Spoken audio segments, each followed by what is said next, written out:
And then could you try sharing your screen? Okay, I'm gonna. Okay, so which one do I share that I can get the presenter mode? I And can't believe she did it. is it screen or? No, so which presentation are you, like, are these all just? Yeah, there's four So different. you should, so let's just try it. Shit. Okay, and. Did you say my name? Oh, screen sharing is stopped. This is screen window is closed. Wait a minute. Share screen. Share. And then. How do I get this to go out of the way so I can? I'm sorry. Do you know like the slideshow thing is up there? Yeah, so you want this out of the way or? Yeah, so I can hit. So let's just, Okay, yes. Oh, that's true. yeah. I'll. Hold on. Maybe I'll just. Just Can I? Is it still sharing? Yeah, right. Yes, it's still sharing. give me 2 seconds. View slideshow. No. Yeah. Oh, play from beginning. Oh, different one. Oh, you're right. That is a different one. But Yeah, okay. but it works. Yeah. Yeah. Yeah. Oh my God. Okay. This is the one. So nice to see that. Oh, you are. Yeah, and just remember, whenever you switch the presentation to also switch the screen sharing to that one. Got it. So that way the recording can, or the people online can. Got it. See it. Thank you. Mhm. I wonder if it's- It's good. Oh, it's so There it is. amazing, like, So, oh, it's using, huh, Oh my God. You were. What's up? it's going through this, that's fine. The sound? Oh, there's probably a way to select speaker, press Can you on. hear me? Is it pressed on? Try that. Hello? Can you hear us? Yes, now we can. Good job. Thank you. Tag person. I know tag. So fancy. Now, Great. are we good with where the camera's pointing and all that? So the camera isn't going to show that, right? It- The It's room. Going to show the room, well. Oh, because Pilk's camera's off. I see. So it's not gonna show the room. But I mean, you could turn your laptop and show the room if you would mind. We need a microphone to get our audio to the. So the laptop should pick up your audio. Okay. Just make sure you don't like go too far away from it, because then the recording won't hear it. And,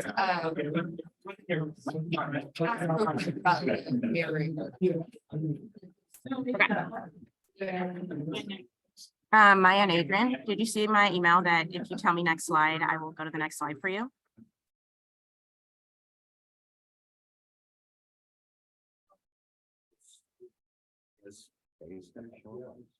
Oh, that's a good question.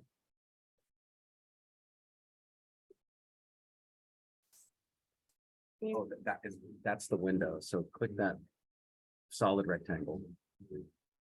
And then. Oh, there, it needs to be Oh, dragged I see. over. I see. Okay. Perfect. Perfect. Nice. And then.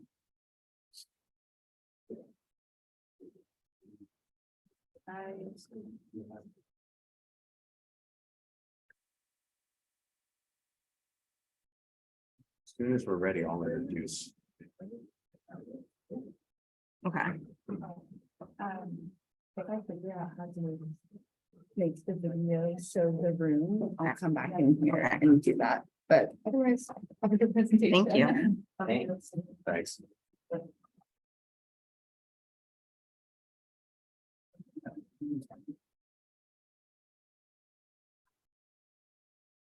Hi, Candace. Hi. I think, I wonder if. We want both of them or just one of them? Let's just do one of whoever's talking, Okay, because then it'll leave more room. PowerPoint room. Okay, We're ready to, yeah. all right.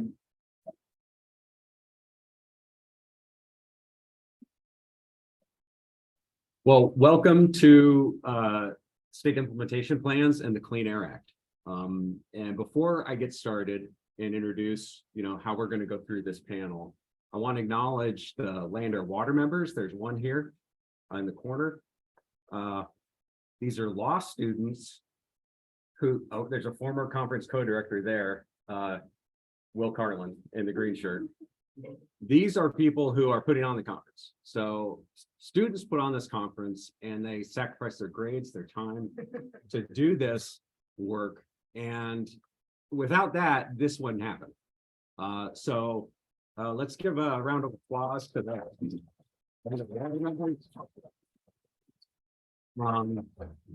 All right, so we're going to talk about how we get to clean, healthy air, which is the objective of the Clean Air Act.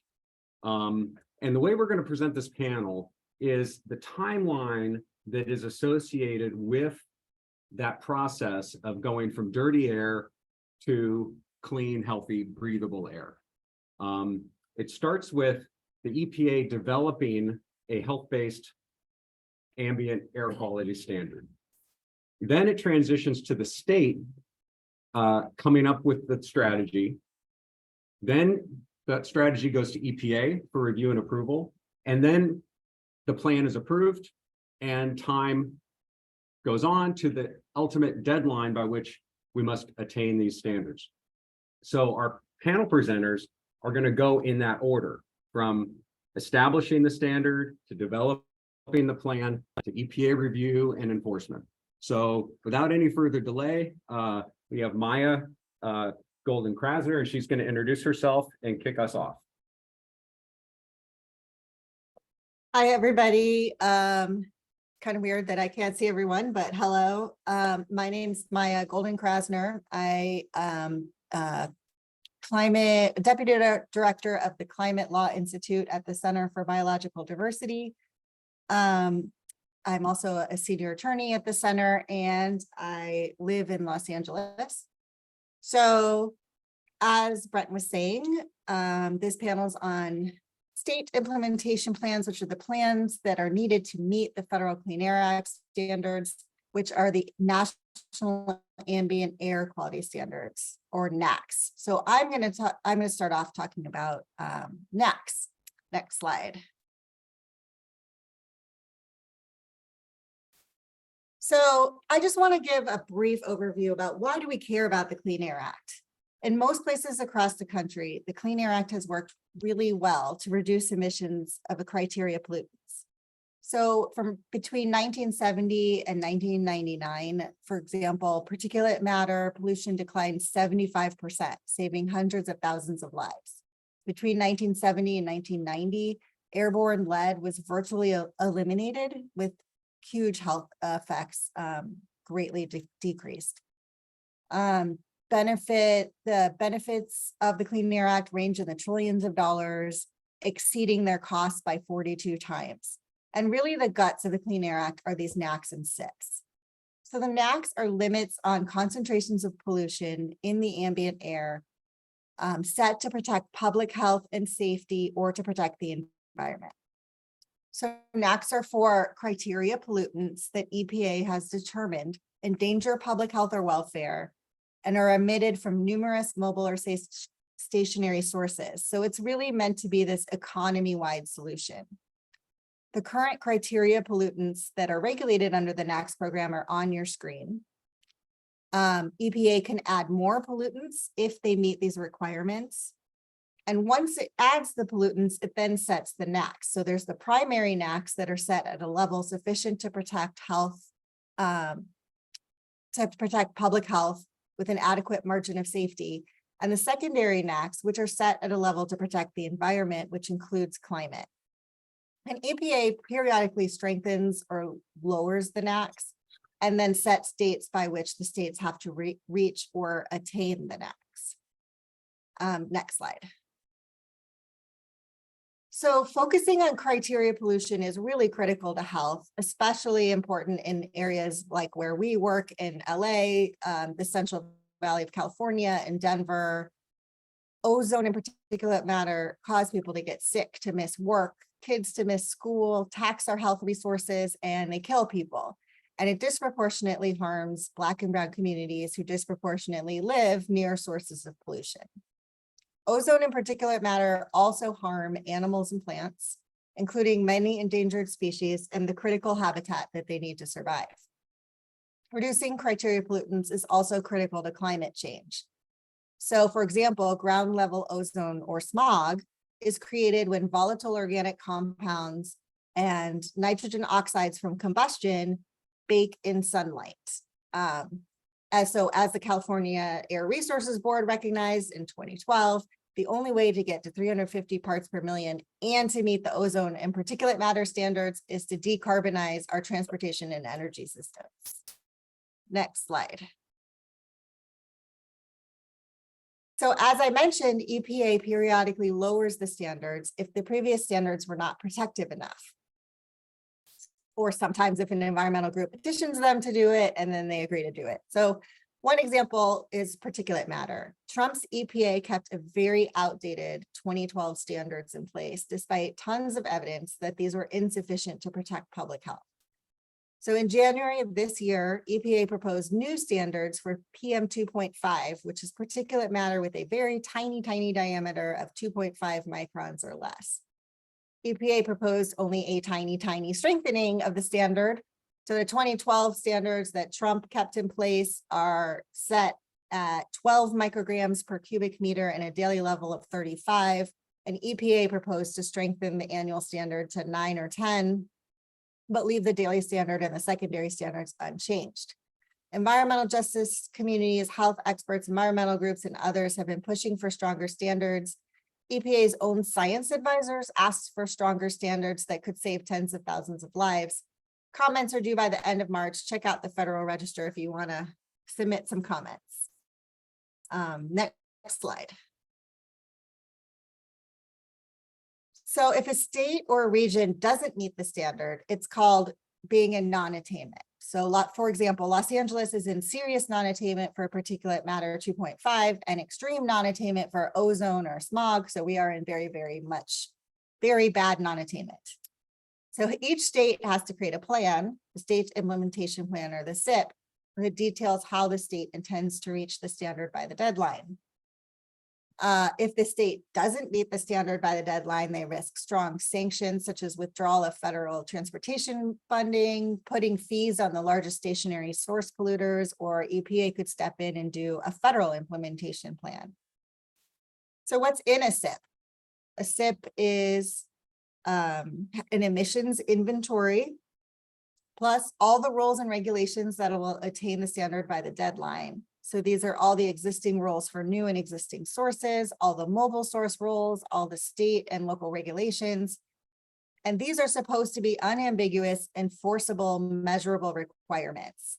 A SIP also has to have a demonstration that the state will or the region will make reasonable further progress to attaining the target by the deadline. Now, there are some, of course, loopholes or exemptions. So for example, for ozone, Congress recognized that it was going to be really hard to meet the ozone standard. So they gave them a longer attainment deadline and what's called a black box. So they could say, okay, we know we need to reduce X amount, but we can only get, 60% of the way there or a certain percentage of the way there. And we'll figure out how to get the rest of the way with new technologies and things like that down the line. And unfortunately for PM, case law has sort of allowed them to do a limited amount of the same thing, what are called enforceable commitments, which are pretty much, we're going to get most of the way there, and we really promise and commit to get the full way there when we figure out how. Next slide. And that our other presenters are going to talk more about SIPs. So I'm going back to NAAQS for a second. So one thing that the Center for Biological Diversity in particular has been pushing are what are called greenhouse gas NAAQS. So in 2007, in Massachusetts versus EPA, the US Supreme Court found that EPA has the authority to regulate greenhouse gases from mobile sources under the Act. EPA then went back and found that greenhouse gas emissions from mobile sources do in fact endanger public health and welfare, and their emissions cause or contribute to climate pollution. So there is precedent that, we know that you can regulate greenhouse gases under the act. Obama tried to deal with power plant greenhouse gas pollution using the Clean Power Plan. And at the time, everybody said, yes, let's back the Clean Power Plan because it's way more likely to be upheld by the Supreme Court than a GHG NAAQS, which is crazy. So we're all going to back the Clean Power Plan. But it was not upheld by the Supreme Court last year. And in fact, in overturning EPA's use of, quote, outside the fence line measures in the Clean Power Plan, the majority contrasted EPA's application of that source by source provision under the Act to regulate emissions, which is section 111, which with setting a cap that must be based on some scientific objective criterion, such as the NAAQS. And that's a quote from the case. Justice Roberts noted that, quote, capping carbon dioxide emissions at a level that will force a nationwide transition away from the use of coal may be a sensible solution to the crisis of the day, end quote. But he wasn't saying just not under the Act's, quote, ancillary section 111D. In 2009, the Center for Biological Diversity and 350.org petitioned EPA to list greenhouse gases as criteria pollutants under the Act and set a GHG NAAQS. In July of last year, 7 state attorneys general wrote to EPA recommending the same thing. And as one Oregon Justice Department lawyer noted, the Inflation Reduction Act and the transportation related reductions already underway still leave 48% of the emissions unregulated. And source by source regulation under section 111D is too slow to address the climate emergency. So we think it's time to put the NAAQS to work to addressing the climate crisis. Next slide. So how would a greenhouse gas NAAQS even work? It's really complicated, but just very briefly, under the Paris Climate Agreement, the world committed to keep warming well below 2 degrees above pre-industrial levels, and is striving to keep it really below 1.5 degrees of warming. So EPA would have to basically determine the concentration of greenhouse gases in the atmosphere necessary to keep warming below the target level. So for example, they could set it at 350 parts per million. Then there's a bunch of new research on global carbon budgets, which is basically how much countries have left to emit before we blow past 1.5 degrees. So EPA could determine the reductions needed to ensure the US does not exceed its domestic carbon budget, and then apportion the reductions among the states, which would then create SIPs to achieve the attain the standard. So of course, one issue is timeline. So once EPA sets the target concentration, the entire US is going to be in non-attainment. And usually under the Clean Air Act, the attainment deadline is 10 years. It's obviously going to take longer than 10 years to reach 350 parts per million. But we think they could use the reasonably further progress requirements of SIPs to assure that they're attaining benchmarks every 10 years. And even if a court were to find that a statute does not permit a primary greenhouse gas NAAQS, it can still uphold a secondary NAAQS. So recall that EPA has to establish both primary NAAQS to protect health and secondary NAAQS requisite to protect public welfare. And this includes effects on wildlife, weather, visibility, and climate. A secondary standard does not require a specific attainment deadline. EPA can issue standards that will achieve attainment as expeditiously as practicable. Next slide. So finally, there are other ways to get at climate using the NAAQS. So one is reducing smog. So you'll recall that NOx comes from combustion, leads to smog. So reducing combustion to reduce NOx also helps with the climate. Another option is to get at methane, which is a very potent greenhouse gas. So actually, Robert Ukaili, who's on this panel, and we'll be speaking later, filed a petition with EPA to include methane and ethane as volatile organic compounds regulated under the Clean Air Act as ozone precursors. So ozone or smog is created not only with NOx, but when volatile organic compounds react together with NOx and sunlight. So VOCs are considered ozone precursors and are regulated that way under the NAAQS program. So if a state wants to reduce smog, it has to reduce both NOx and VOCs. EPA has exempted methane and ethane from the regulatory definition of VOC since 1977.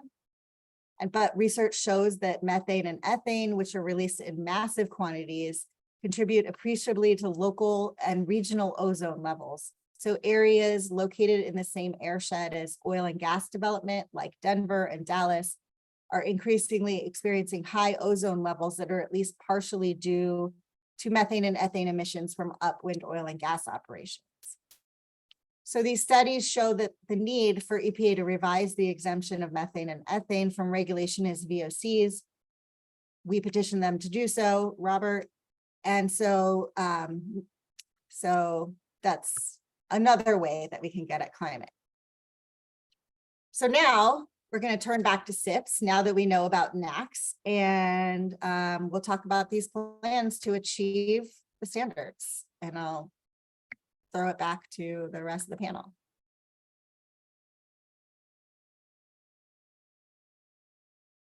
Okay, thanks, Maya.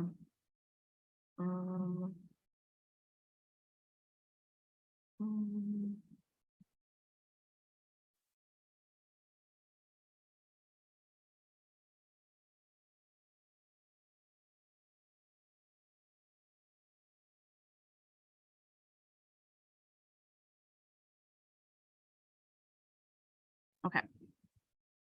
Adrian? Great. Well, maybe Candace and I will introduce ourselves and then we'll jump in. My name's Adrian Martinez and I'm a deputy managing attorney in Los Angeles for Earth Justice. My preferred pronouns are he, him. And, I've been working on Clean Air Act and state implementation plans for the last 2 decades in what I think a lot of people consider the nation's smog capital, although I think our friends from the San Joaquin Valley, might say they are the smog capital, but we're both pretty bad, just generally. And I'm part of our Right to Zero campaign, which is looking to get to zero emissions in our transportation, our grid, our buildings, and now our industrial sectors. So Candace, do you want to introduce yourself and then we'll jump in? Yeah. Hi, everyone. My name is Candace Youngblood. My pronouns are she, her. I'm also an attorney with our Right to Zero program. I grew up in greater Los Angeles area. So I grew up exactly where we work with clients to address a lot of the freight transportation pollution that we have in the South Coast. All right, let's go to the next slide. Oh wait, Candace, is it on the next slide? I can't see. Yeah. Oh, there we go. Okay. So what is a state implementation plan? Maya discussed it briefly, but it's basically a roadmap to meet national ambient air quality standards, or NAAQS, by relevant deadlines set in the Clean Air Act. And depending on how bad your area is, you get more time. So for example, in San Joaquin Valley and the Los Angeles region of California, for ozone, we get 20 years, which can be very long time horizons to meet these standards. Can we go to the next slide? So the other thing is, I'm having a hard time seeing my slide, but let me just,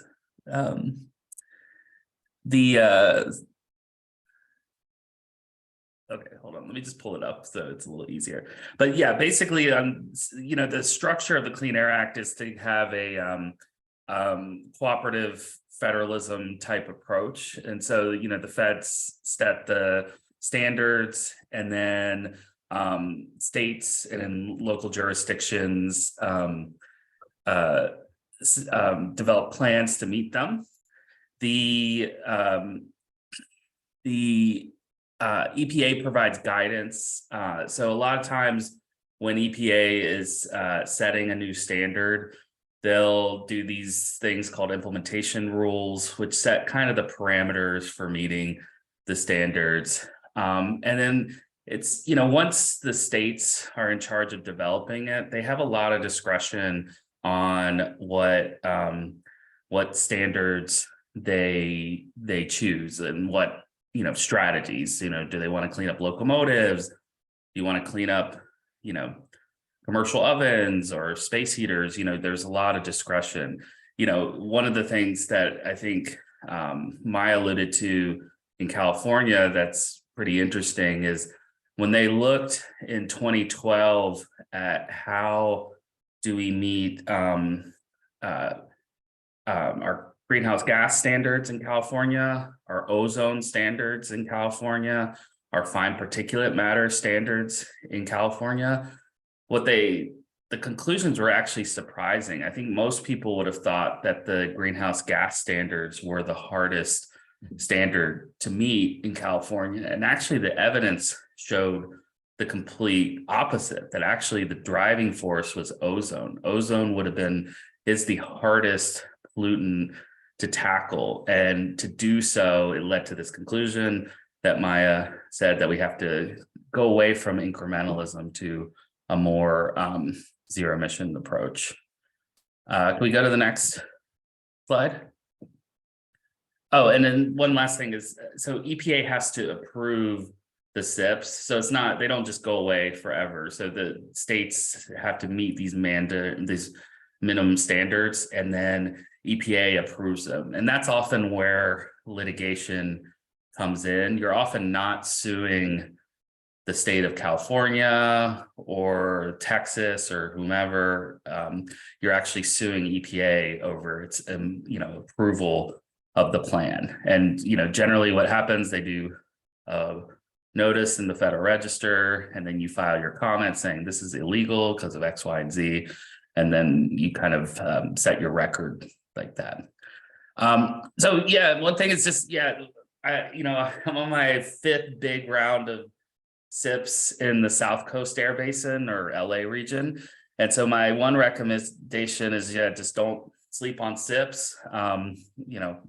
Bad joke up top that they're not that comfortable to sleep on. So, but seriously, these can be effective tools to address pollution and also protect communities. And I think to address the climate pollution problem that we're all concerned with as well. We go to the next slide. So one, just kind of to like how you would use a SIP, because we've spent quite a bit of time over the last couple rounds of SIPs in California to really get at zero emissions. And so this is, a quote from now deceased CEO of an electric bus manufacturer, just kind of stating what the science just generically said. We just need to stop lighting things on fire where people live. You need to stop burning fuel for moving our cars, trucks, buses, and whatnot. And so I think California is really showing that the SIPs or this kind of NAAQS-based strategy to reduce pollution can be an effective clean air strategy, but also address kind of the climate pollution. As I usually like to say in Los Angeles, our best climate pollution strategy is just to meet basic ambient air quality standards. Because if we do that, we're going to have to create such dramatic changes in how we move our economy that we're functionally shifting to zero emissions in transportation and our buildings and our industrial sector. Now, let's talk a little bit about what this looks like. Can we go to the next slide?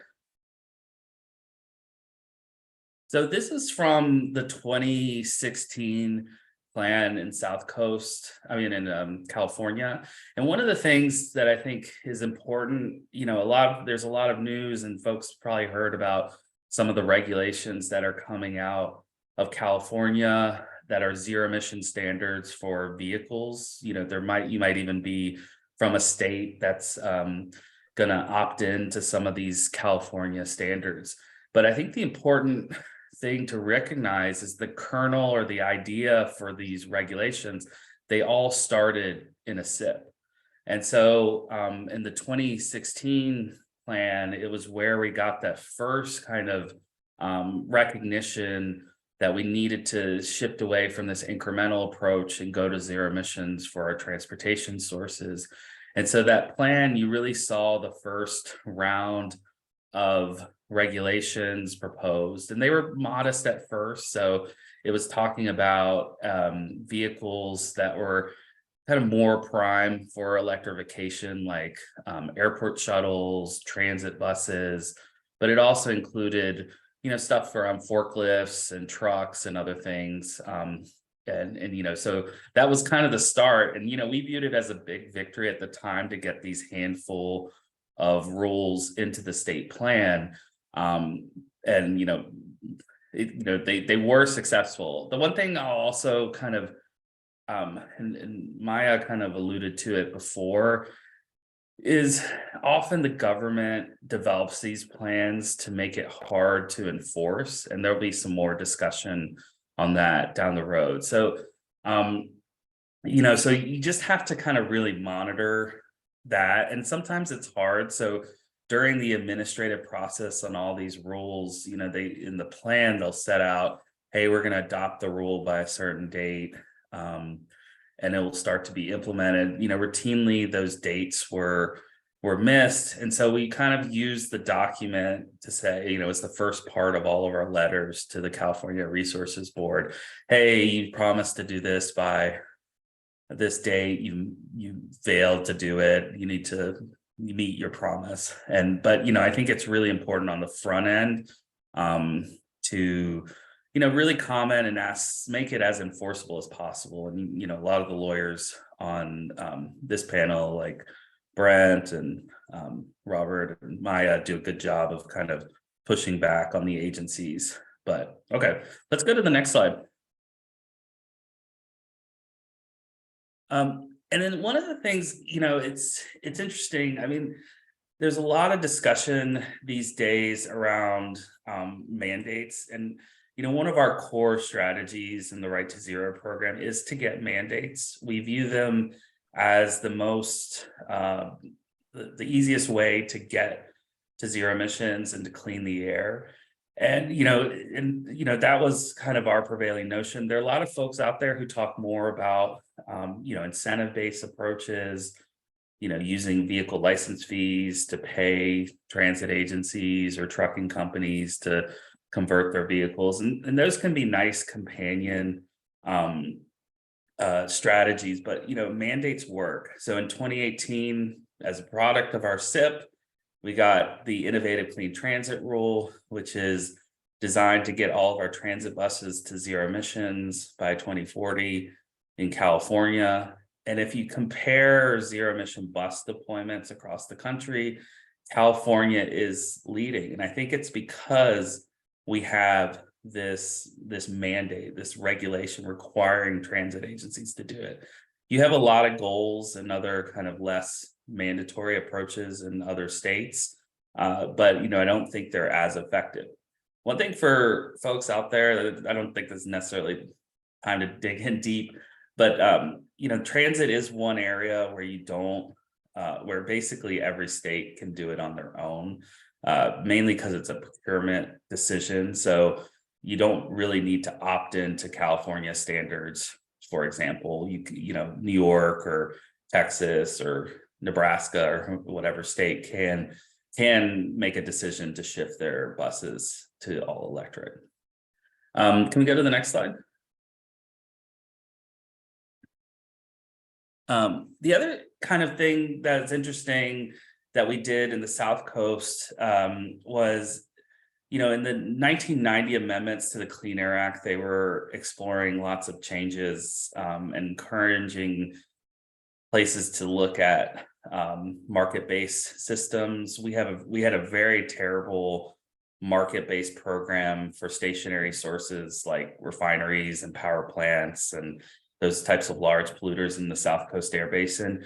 We actually used the SIP process in the South Coast after showing evidence that the program was completely broken, that was actually the policy document where they directed the staff to dismantle this broken program. So I think the other kind of thing you can do, and it's always hard, you know, in different states are set up differently politically. You can also use this as a way to fix broken or misguided programs that might be in place to address pollution. And so, I encourage you to think about that. Can we go to the next slide? And then the only other thing is, transportation in California, but all over the United States is a huge issue. And I really encourage folks to use, the SIP process to kind of really get at transportation. The 1990 amendments theoretically were supposed to connect transportation planning to clean air planning. EPA, I think, has dropped the ball a lot in making those strong tools. And so there is some effort to kind of make these more meaningful tools. So we'll go to the next slide, and then I'll pass it to Candace to talk a little bit about addressing transportation. Thanks, Adrian. Can folks see if I stand here?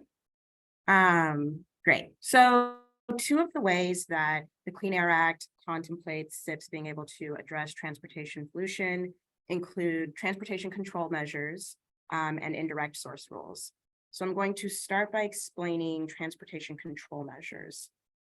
So TCMs are a variety of strategies that reduce vehicle miles traveled and improve roadway operations to reduce air pollution, greenhouse gas emissions, and fuel use from transportation.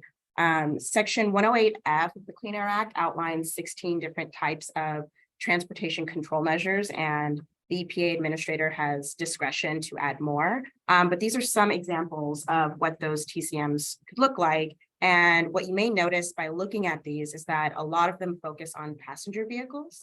They don't really get at the goods movement, which significantly impacts air pollution, especially since e-commerce has risen significantly in the last several decades, and especially since the COVID-19 pandemic.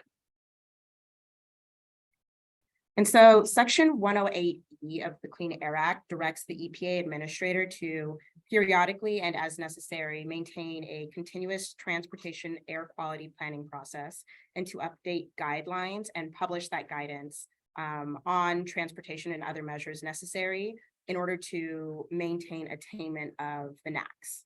Section 108F, as I mentioned, outlines several examples of TCMs, so what it can look like. And it also directs EPA to work in consultation with DOT to publish and make available federal, state, and local environmental and transportation agencies information regarding transportation control measures and different ways that we can control transportation to attain the NAAQS.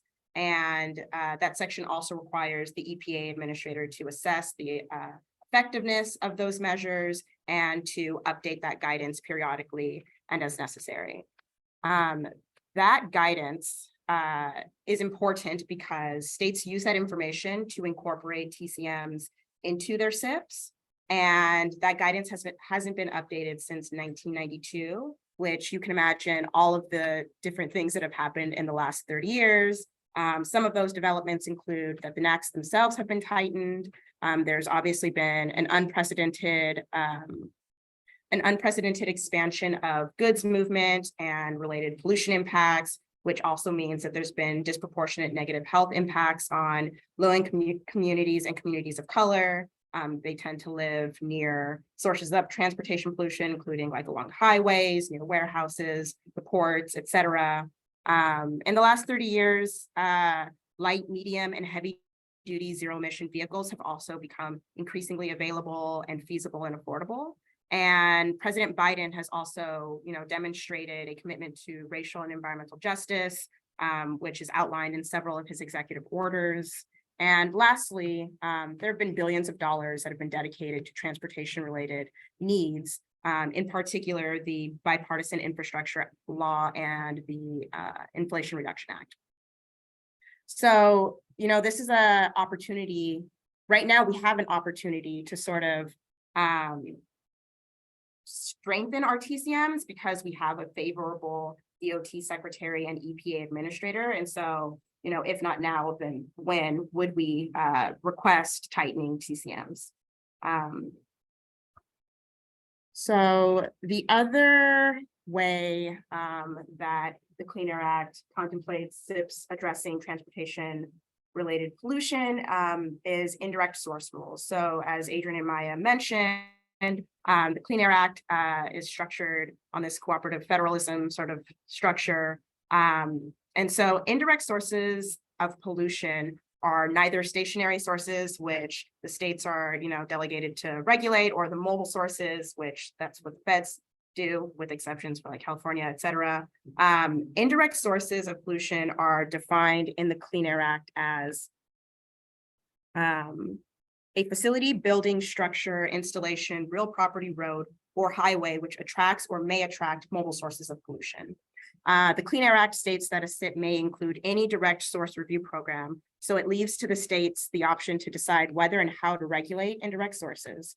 And so indirect sources can include warehouses, which warehouses have sort of spread in a very plague-like way throughout the Inland Empire and the South Coast Air Basin. And that has resulted in many communities being referred to as diesel death zones because of the disproportionate amount of transportation pollution those communities bear.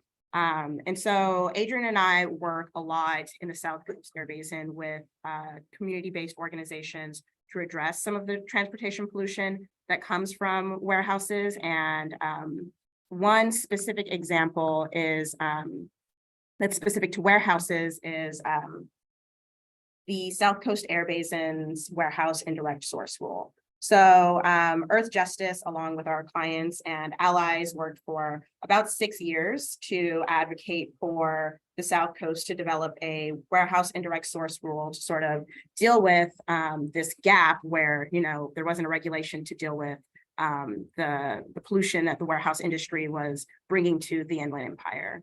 And so on May 7th, 2021, the South Coast finally promulgated their warehouse rule. And the rule's stated purpose is to reduce local and regional emissions of nitrogen oxides and particulate matter, and to facilitate local and regional emission reductions associated with warehouses in order to assist in meeting state and federal air quality standards for ozone and fine particulate matter. That rule applies to warehouses that are 100,000 square feet or larger, and the rule essentially creates this menu of options that warehouse operators can select to comply with the rule. And so there are about 32 different compliance options, and that includes that warehouse operators can elect to install or replace air filters in residence schools and hospitals. They can install solar panels. They can require fleets that service the warehouses to be electric. They can install different charging infrastructure, or they can pay a mitigation fee. They can also develop their own customized plan to sort of comply with the rule. This was a very big victory getting this rule passed, and essentially the freight industry freaked out. So in August of 2021, the California Trucking Association sued South Coast to challenge that rule. And shortly after, the airline industry intervened on behalf of plaintiffs. Earth Justice, representing two environmental justice organizations, and Sierra Club, alongside NRDC and EDF and another EJ org, intervened in the matter to defend the rule. And so the crux of plaintiff's argument is that the warehouse indirect source rule is actually about trucks. It's not an indirect source rule, and that it's actually regulating mobile sources. And they sort of proclaim that this is part of the South Coast's agenda to sort of force all trucks to be electric in the South Coast Air Basin, and that they believed that the rule should be preempted. We don't think that. We think that it is a big win for, finally addressing the indirect sources of pollution in the Inland Empire. And so we have been defending the rule. This is being litigated in federal court, the Central District of California. And yeah, we're also waiting for EPA to have this rule approved and like incorporated into the SIP, which will, yeah, we're waiting for that. And so, yeah, Adrian, could you talk a bit about this slide and sort of Yeah, projection well, compliance? I think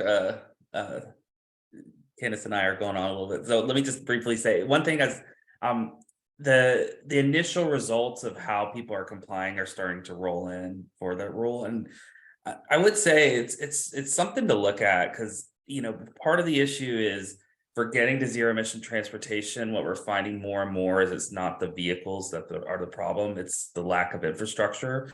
And what we're seeing initially is that a lot of the warehouses are choosing compliance options to build charging infrastructure for their yard trucks and those types of things. So it's really worth looking as a potential strategy in other places. A lot of people are waiting to see what happens with the litigation, and we'll have a better sense on April 10th when we have our argument on the motion for summary judgment that the trucking industry and the airline industry filed. But I know that there's some efforts in New York and Illinois and other places popping up around indirect source rules. And I'd encourage folks to really look at it, because we're seeing really positive benefits from this rule, and we're trying to get more done in the South Coast on ports and rail yards. So it's a really effective tool to address the freight pollution. I guess that's it. So we'll pass it on to the next speaker. Thanks, everyone.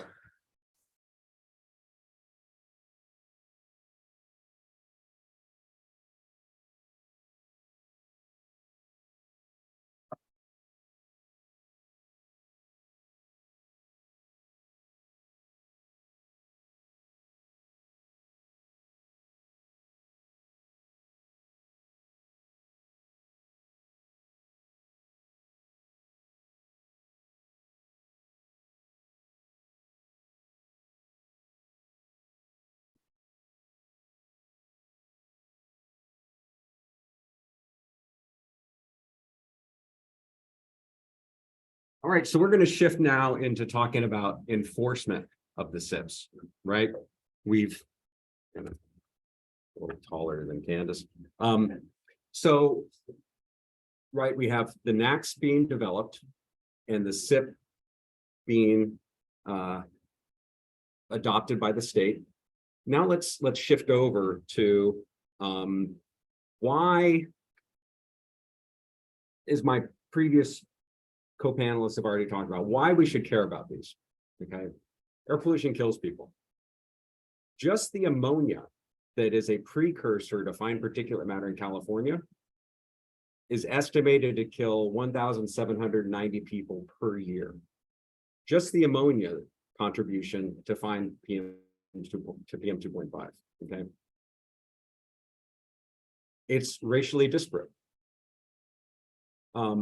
We know in California that for populations living near refineries, Black Californians are incurring a racially disparate impact. That means that they are suffering air pollution impacts that the comparative populations away from the refineries are not enduring. Now, that's an important term, so I want you to remember that for later, racially disparate impacts. We also know that from transportation pollution, when fuels are combusted, that those communities along roadways are also suffering racially disparate impacts in California.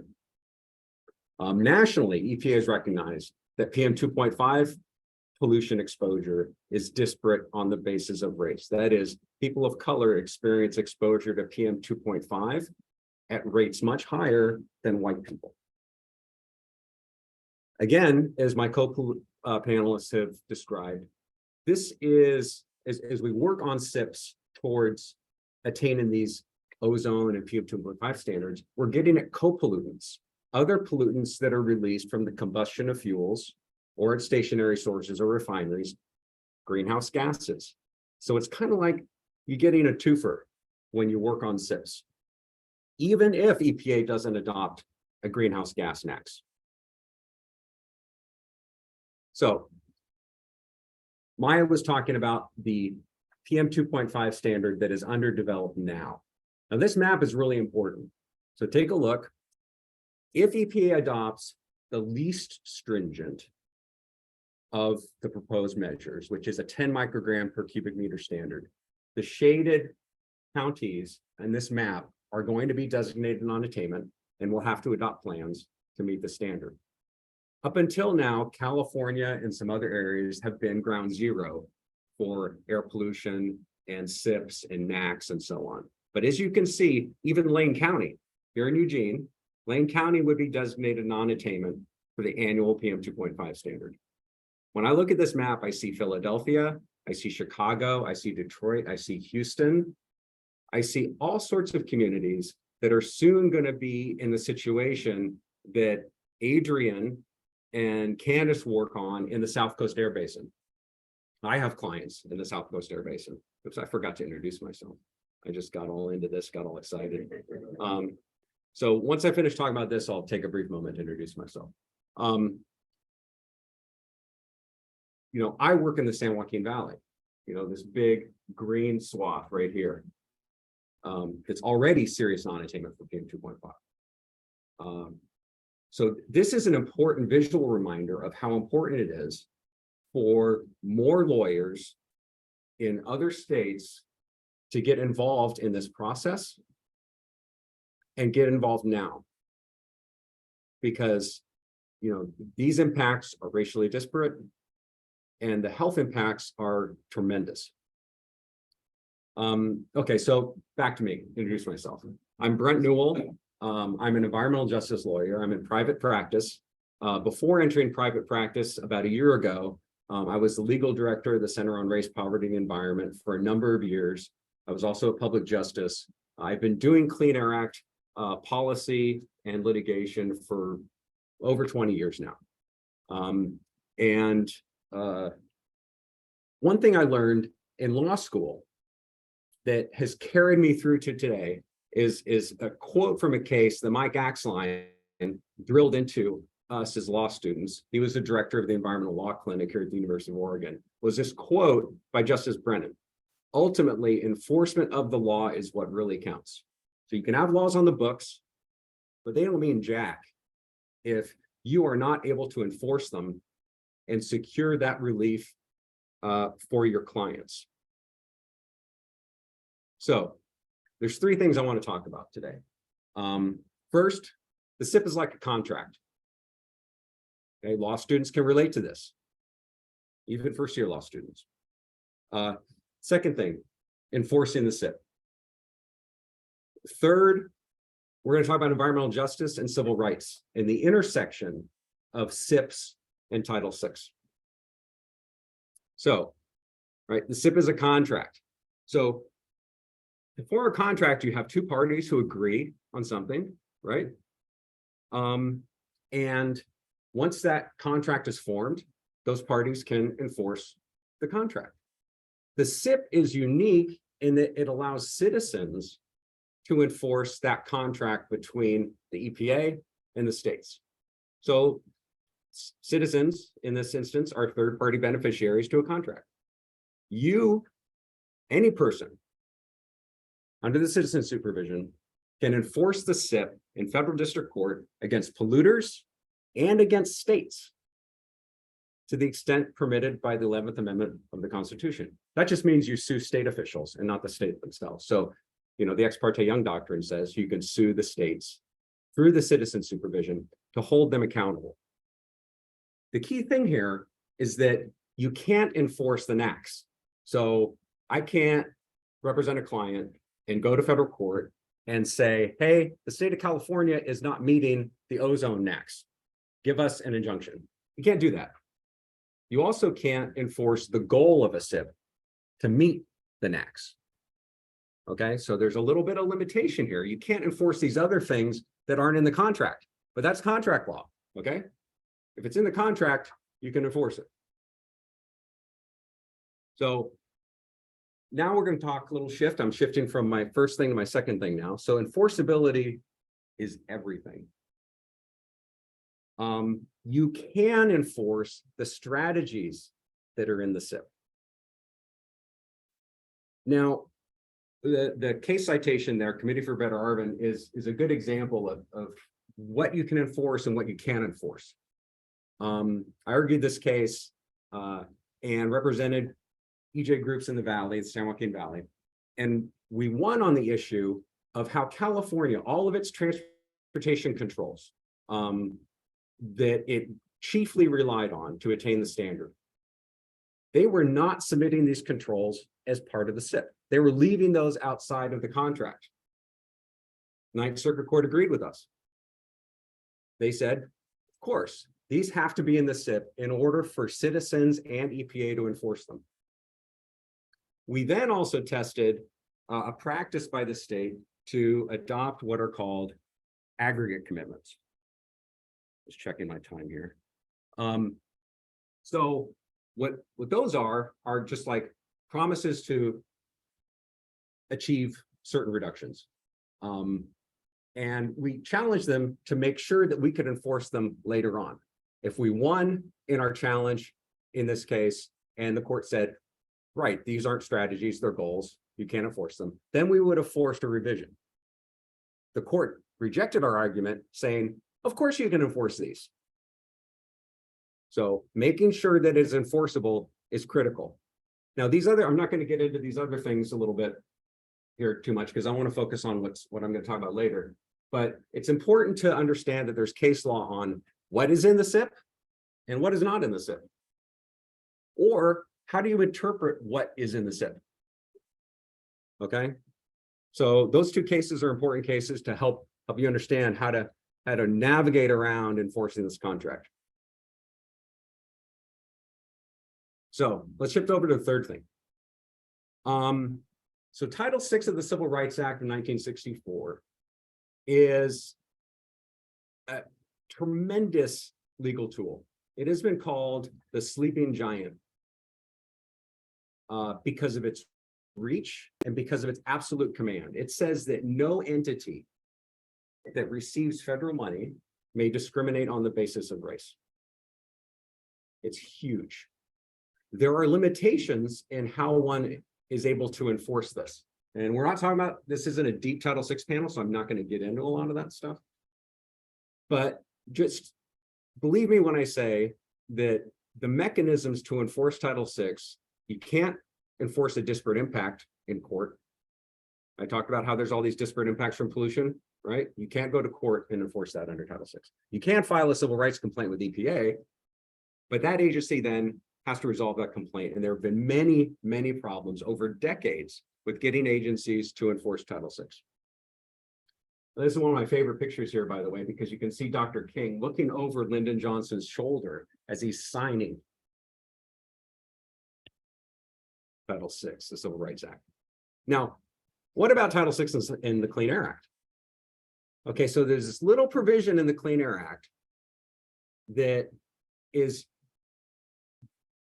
being deployed now as a tool. So I can't get into too many details here because this is sort of a developing situation, as they say. But in a case I litigated and got a decision in 2015, the Ninth Circuit Court of Appeals recognized that this provision exists and that states have an obligation to provide necessary assurances that their plan complies with Title VI.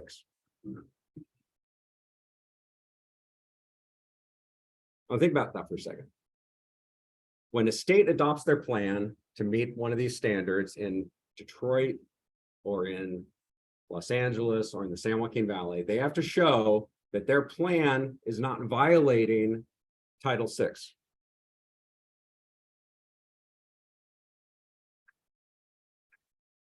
Just back in October, what you see here, this is 87 Fed Reg 60494. This is an EPA proposed action on a plan from the San Joaquin Valley, where EPA reversed its proposed approval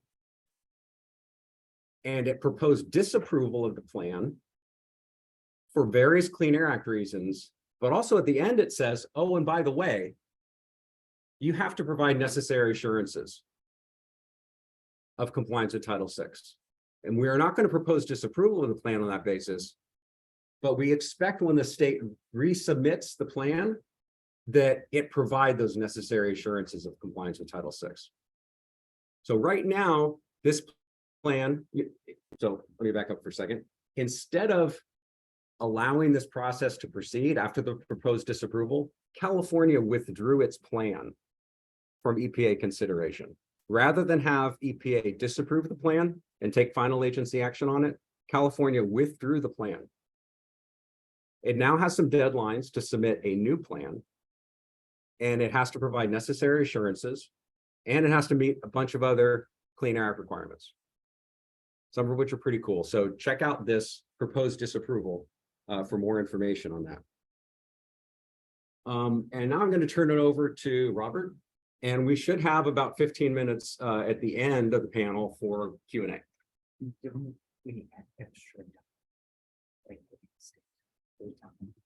What's that?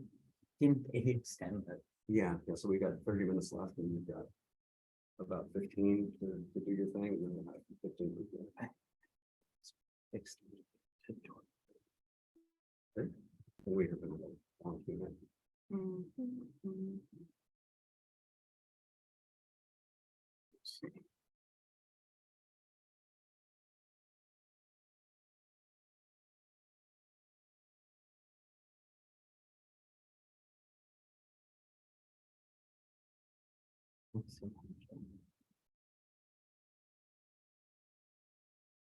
Hi, thanks everybody for coming. My name is Robert Ukile, and I'm an attorney in the environmental health program at the Center for Biological Diversity. And I'm gonna kind of do the presentation you just heard backwards, meaning that I'm gonna talk about how what I've learned in enforcement actions or implementing actions have educated me about how the SIP could be better, and then work to change the SIP from what I've learned in implementing and enforcing. And I think at the end of the presentation, you'll be like, well, if he had just asked questions before he started shooting, he would have figured this out and saved himself a lot of time. But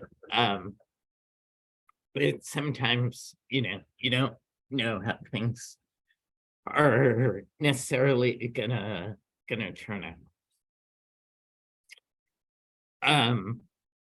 So a little bit of background. So, we've talked about SIPs, and we've mainly been focusing on SIPs for areas that violate national ambient air quality standards. There are other types of SIPs. Like there's what's called the infrastructure SIP, and those apply statewide, and they kind of have the core components of a state's program. Many states had air pollution programs before the Clean Air Act existed. So things like that go into infrastructure SIPs. And then there are other SIPs that we won't go into, but like regional haze, like, when you go to the national park and you see smog, there are SIPs to like try and address that. So there are a variety of SIPs, and many of them, one of the components, and we've talked about how they have many different components or elements. One of the components is a permitting program, meaning that if you have an individual source of pollution, like a factory or power plant, or even like a university, you have to get a permit for that pollution. And how that permitting system works, that's often included in the SIP. In terms of enforcement, oftentimes, you can enforce a requirement in the SIP directly. Like, let's say the SIP says all diesel generators have to put out less than 1 pound of pollution per hour. If that's in the SIP, you can enforce that directly. But in addition, if there's a diesel generator, it probably would have to get a permit. And you can also generally enforce that permit. And enforcement, I'm trying to move away from the term citizen suit, but that's what the statute refers to it. But the other terminology that's used is like private attorney general. And so a member of the public, including a nonprofit, can kind of deputize themselves to become the attorney general and do enforcement. You can't do criminal enforcement on yourself by yourself, but you can do civil enforcement. And so that's what I mean in this context by enforcement. So then I'll just go through a couple of examples of where I've learned about weaknesses or faults in the SIP through working on enforcement action or through working on a permitting action, and then work to fix them. So that's I find that a really positive aspect of my work, is that if you don't like the rules, you can change them.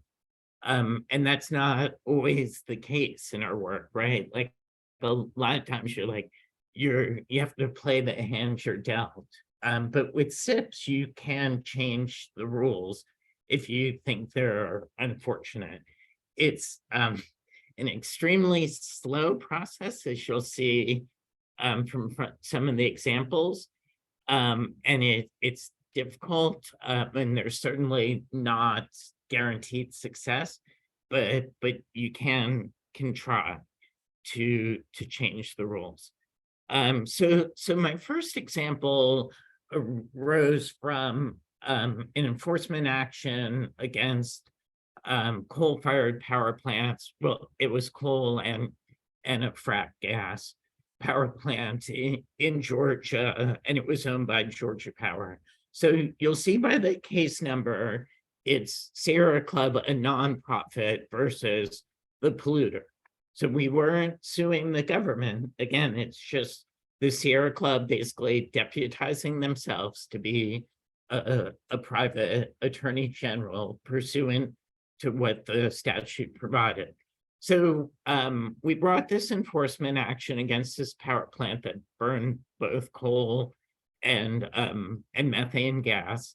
And we won in the district court, and then on appeal in the 11th Circuit, the 11th Circuit said, no, there's this exception to their emission limits that say if they violate their emission limits during various stages of their operations, meaning when they're starting up the power plant, when they're shutting down the power plant, or when the power plant malfunctions, then they're not responsible for the violation.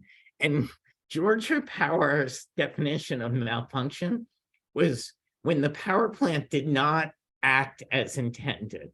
And they're like, well, we never intend to violate our emission limits.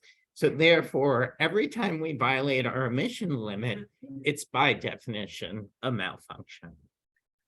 So the 11th Circuit said, nope, SSM, startup shutdown malfunction, they get get out of jail, figurative, not literal, because again, we can't do criminal, but they get a get out of jail card. And we're like, but that makes no sense. People need to breathe all the time. And right, a kid's lungs doesn't care if the pollution comes during startup of a power plant or during like when it's at full bore, like the impacts are the same. So it doesn't make sense. And the 11th Circuit says, we don't care, the SIP is the SIP.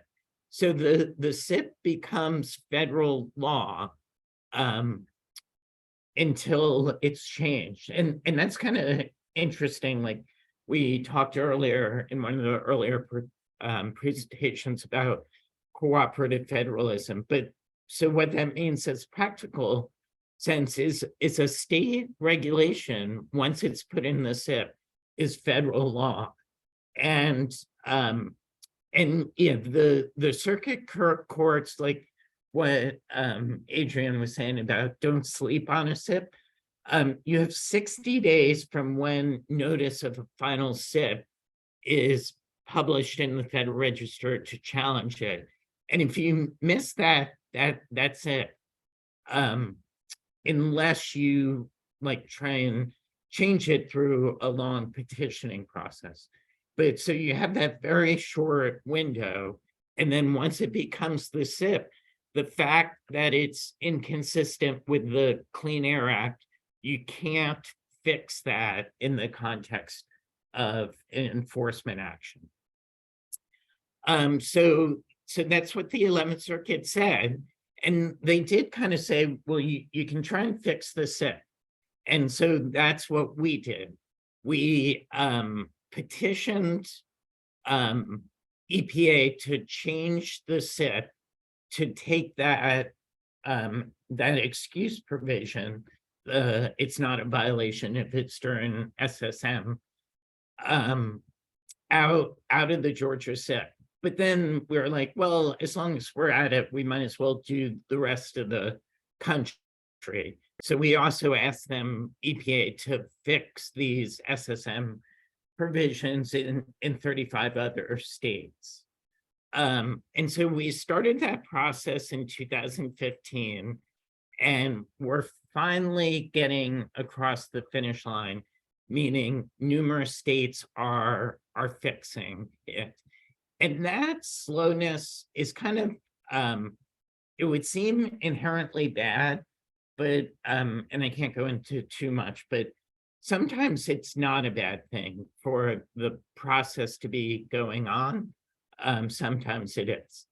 And so the other important lesson from this is it is a state-by-state battle. And I'm using state in the Clean Air Act sense. So oftentimes pollution is regulated by local authorities, like California has local air resource boards and other states do. And like each air resource board will have its own SIP. So like there's a separate SIP for the Bay Area in California versus the Los Angeles area.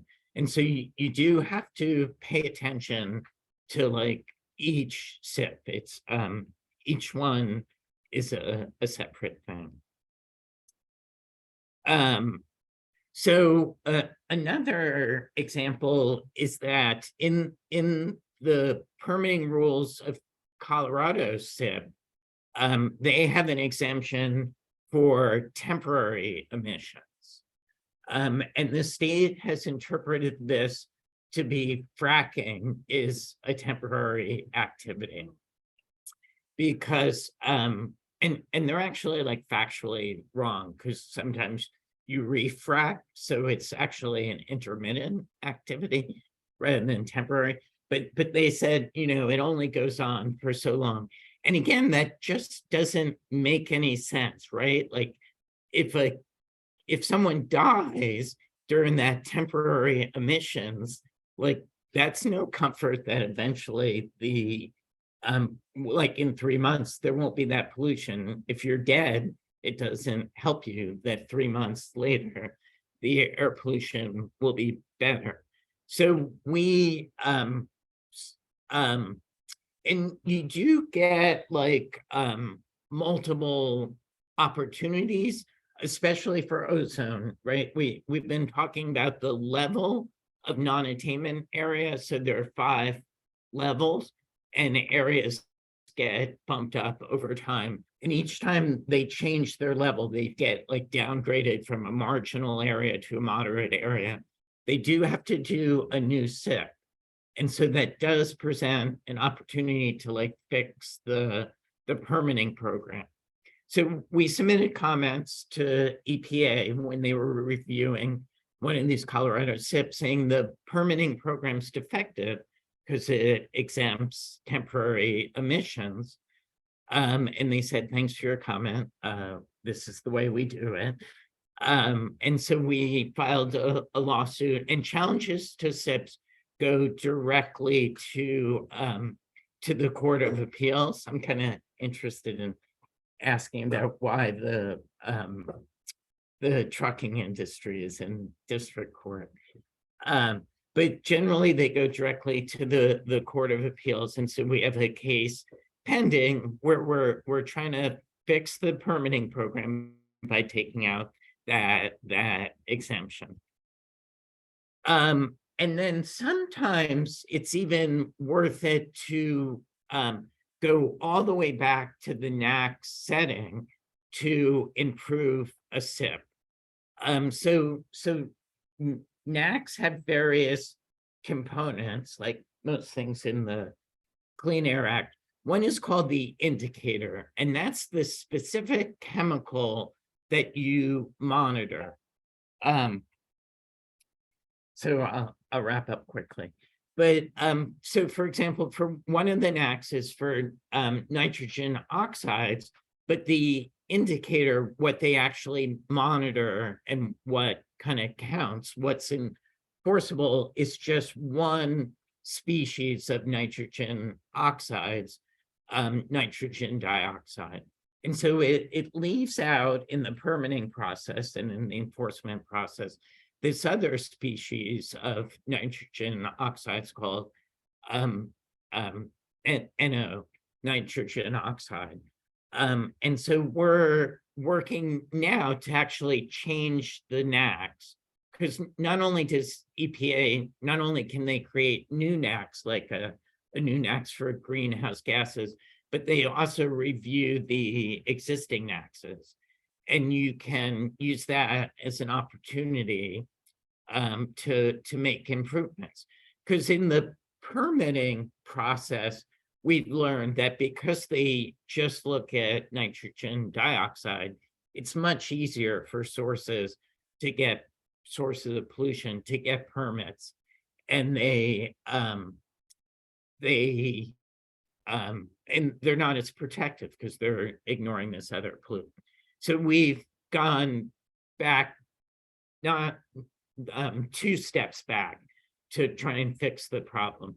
And then if EPA did change the NAAQS indicator to both nitrogen dioxide and then nitrogen oxide, then the states would have to create new SIPs to implement that change in the NAAQS.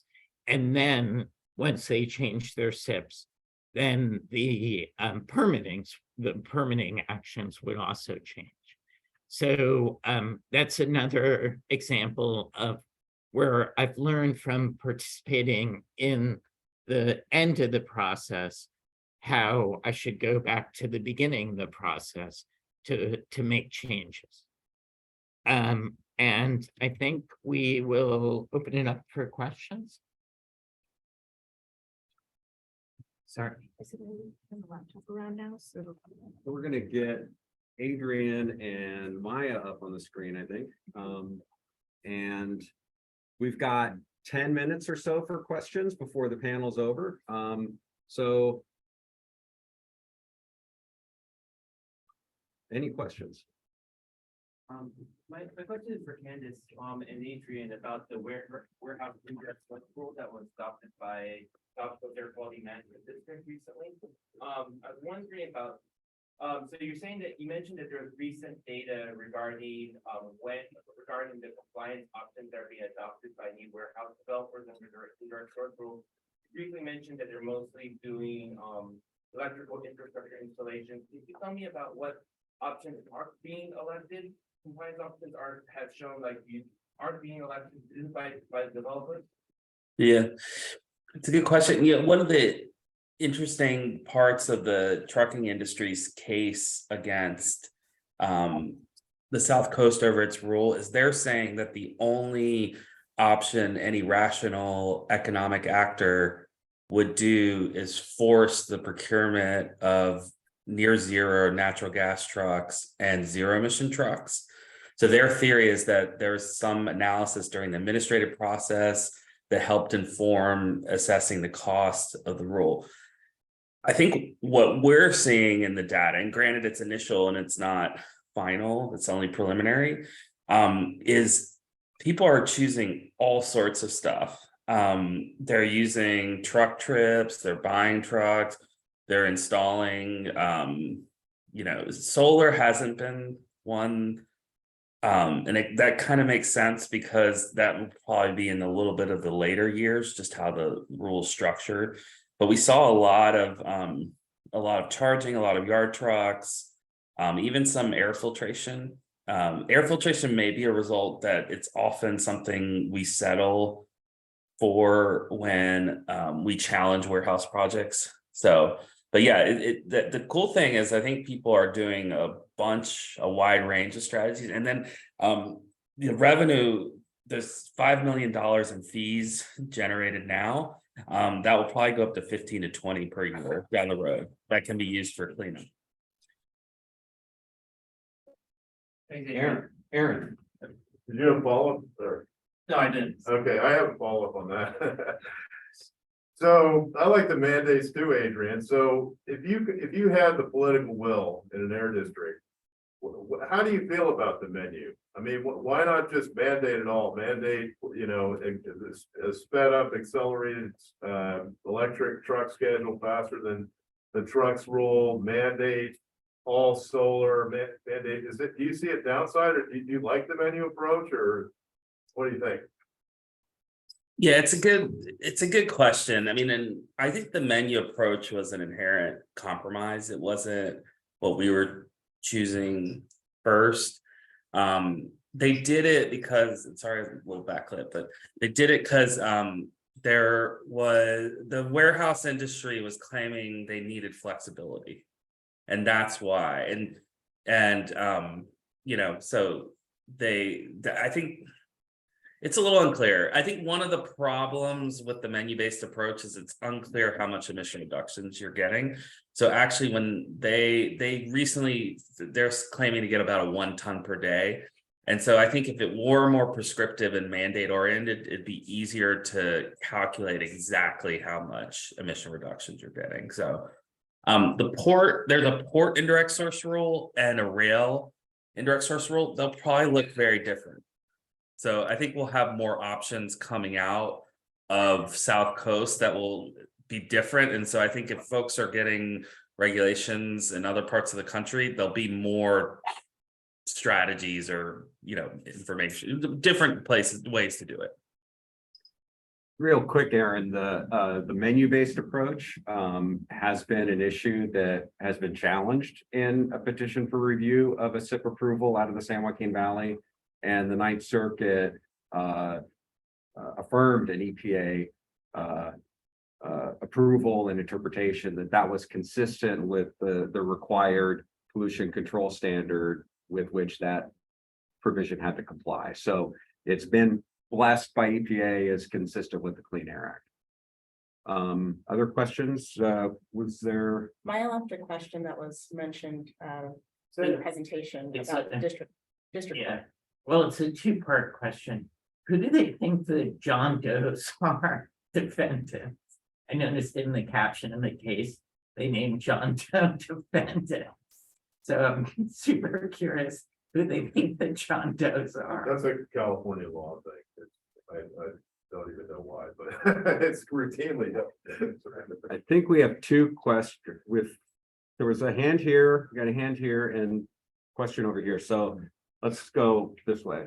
Well, I think my question was, why? The question about district Yeah, court why is is it that district court? EPA hasn't adopted it into the SIP yet. Oh. So we're waiting for them to do that. I do have a second question. too. Okay. For Brent, so with the section 110A, where the states need to provide assurance of compliance with other federal laws. Are there other laws that you've identified aside from Title VI that might be brought into that strategy? The language of 110A2E is broad. And it says that they have to demonstrate, they have to provide necessary assurances that the SIP isn't prohibited by any provision of state or federal law. So, you know, under that language, it's quite open-ended. Why don't you do that one before me? Okay. So it kind of goes along with that with the reasonable assurances, I think are like Part 70 permitting programs, part of the SIP. And then as it relates to what he was saying, where you have to challenge something within 60 days, are you able to use this reasonable assurances for old decisions under the SIP, or do you have to like wait till there's a new decision, or are there reviews of a SIP in which you can get that hook in? Does that make sense? Yes, absolutely. So his question is about permits. Part 70 permit is an operating permit under the Clean Air Act, Title V operating permit. And he's also asked a question about this short period in which you have to decide if you're going to challenge an EPA action on a SIP. And the question was, is the necessary assurances provision, does that somehow get you around the short 60-day period, or does it reopen? Right, Think- go back to old things, or are there reviews of the SIP? I can't really answer that question right now because this necessary assurances thing is it's happening right now. But I will say that there's a provision in the Clean Air Act that authorizes the challenging of EPA actions where if new grounds arise after EPA action and after the 60-day period is elapsed, if new grounds arise, you can file a challenge. And I've done that in one of my cases before, is use. That reopen it. You just have to meet this standard new grounds arise in order to get back into the Court of Appeals to challenge an action. And we got in and it was a good outcome for our clients.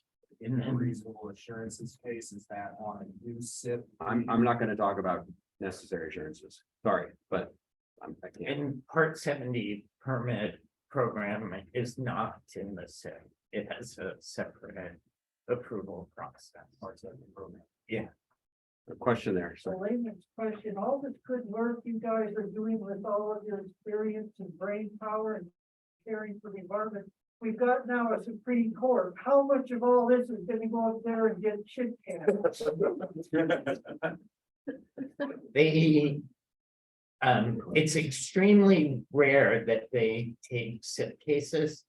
The SIPs that they're interested in, like I was saying before, there's different types of SIPs. So there's one provision in the Clean Air Act that governs pollution from one state going into another state. The Supreme Court's kind of, and Justice Kavanaugh in particular, they have a bee in their bonnet over that thing. But the rest of it, it's way too factual. So What about they, JFG NAAQS? yeah, that would end up in the Supreme. and as Maya already said earlier, Justice Roberts in dicta Yeah. described, you know, a GHG NAAQS as something that he might like. He's a. But that's an he's a open question. radical liberal. Yeah. Okay, we are at time. I'm gonna ask, is there one more question or are we gonna wrap it up? All right, thank you for coming, everybody.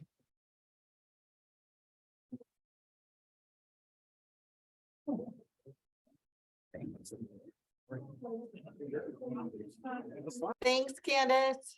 Well, bye.